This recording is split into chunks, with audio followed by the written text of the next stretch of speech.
Welcome back folks, my name is LastKnownMeal and today in Cyberpunk 2077 we're going to talk about the Corpo Lifepath. Now I was looking for the best way to actually explain how they function because, well, in our life today corpos exist, that's nothing new, but in the dystopian future things are a little bit different.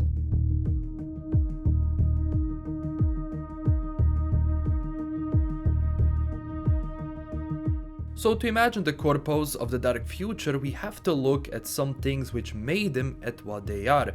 Corporations in general today can expand very quickly and pretty much control a lot of aspects of our lives. And in the world of Cyberpunk, some of those corporations are Militech, Arasaka, Sovoil, Petrochem, etc. Now, they have their fingers in almost everything from economy to politics to products in the world. The other business ventures like security or even warfare with other corporations that happen during the corporate wars. They are pretty much able to change the very course of future for many. Just look at what happened after the Fourth Corporate War.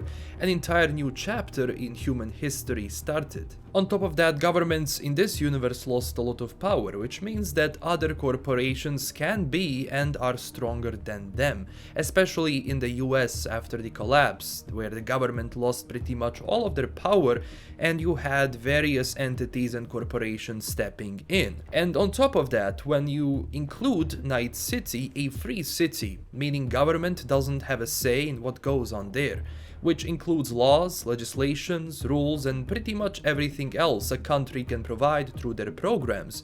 So all of the laws and rules in Night City are pretty much made by those mega corporations. Also, if we talk about corporate warfare, in our world it happens, but not to this extent, not yet. But in the future they are so strong, they can actually go into open warfare against each other because a country cannot just go and say stop, since these guys are much stronger and even whole economies of certain places in the world depend on those mega corporations, so you don't really want to cross them. That's why you can imagine a structure of a corporation as a medieval hierarchy, because the king at that time made the rules and he was the most powerful, and laws are not applied to him. Same with corpos. So on top you have the king, or in the case of Arasaka, Saburo Arasaka. He sits on top of all. Meanwhile, below him you have other corpos like lords that serve as a vassal to the king, or well, Saburo. Now one thing which separates normal business from this hierarchy is the way people step over each other to move higher on that scale.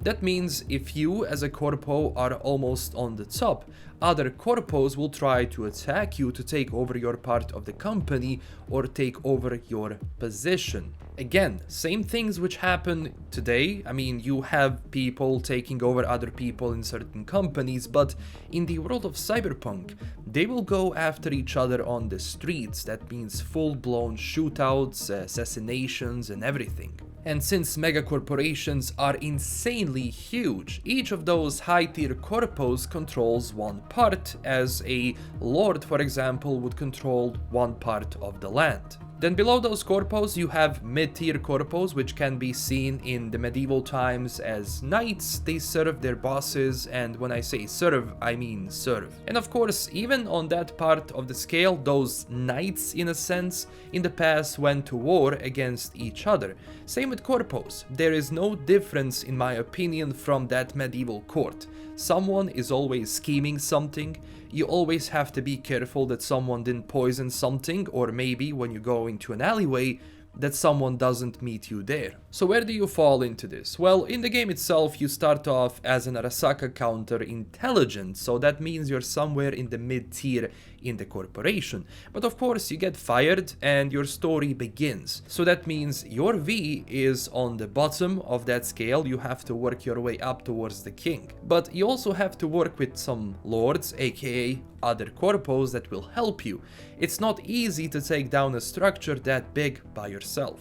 Also, from the lore perspective, you shouldn't really trust another corpo, especially if you are above them. Before you know it, they will try to take your position, because when I was talking about the street kid, Lifepath, and I was talking about different gangs and families, most of those gangs, they don't go at each other, they go against different gangs, etc. But in the corporate world, there are no rules, there is no family, there are no connections, and even some connections you may have at the beginning of the game, they may be completely changed by the end of it. Of course, in the game itself, I am not sure to what extent we can rise as a corporate, but through the special dialogue option you will be able to talk and negotiate with other corpos a lot better since you come from those ranks, you know how they function.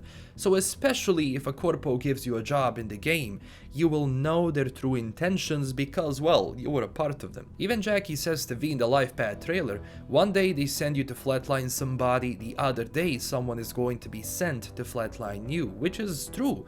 More assassinations happen in the corporate sector than anywhere else because they act like kings and queens as lords, so of course all of the rules that were applied back then are gonna be applied now. One thing which also makes a perfect analogy here is also how they treat the folk from the street level, or in their eyes, peasants. They don't care about you one bit, and if you cross them you'll definitely die, no questions asked.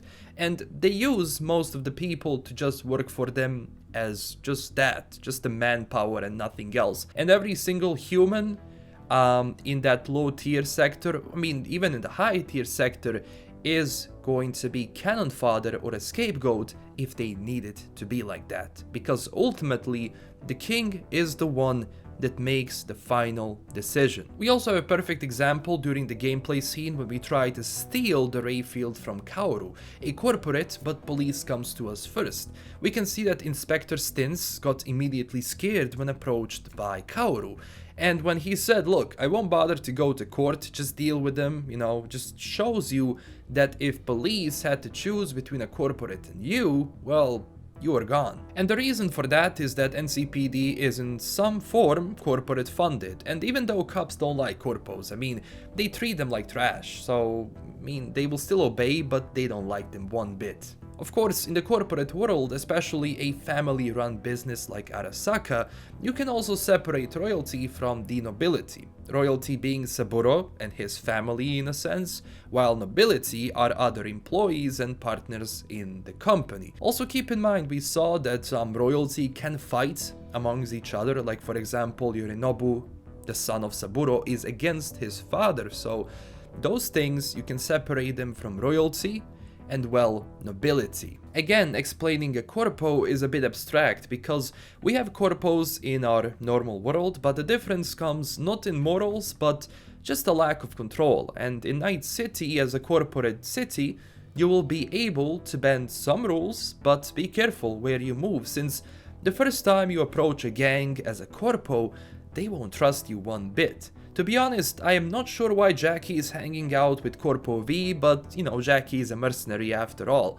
But it will be interesting to see this dynamic because you are everything the street level folk don't like. So to separate, a street kid, your business is on the streets. As a nomad, your business is freedom in the Badlands, but a corporate, your business is everyone's business. And look, people don't like the current king, I mean, Yorinobu doesn't like Saburo, so of course as a corpo you will have a decision, either help Saburo or help bring him down. And I do hope that with a corpo life path we explore that more. So hopefully now you understand what being a corpo is, and if you enjoyed this video, click that like and subscribe button for more Cyberpunk lore videos, because knowing lore is the key for enjoying this game to the max. Also join our growing community on Twitter and Discord.